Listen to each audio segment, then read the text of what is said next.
ای بابا اینم از بعضی ویدیوی ماست. روشن. خب حالا بهتر شد. سلام، خوش اومد به چنل من پیراشکی هستم و میخوام درباره تجربه خودم تو یوتیوب به شما توضیح بدم و در کنارش یک قلبی درست کنم. بزن بریم.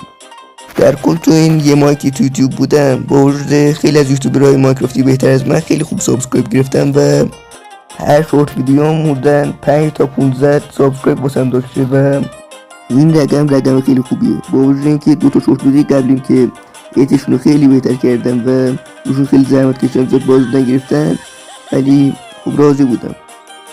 و اما اینم از قلب ما، این قلب تقدیم همه کسایی که سابسکرایب کردن و اگه الان سابسکرایب کردید یه قلب قرمز توی کامنت بذارید و اگه هم ساب کردید هم لایک، یه قلب سبز توی کامنت بذارید. دمتون گرم.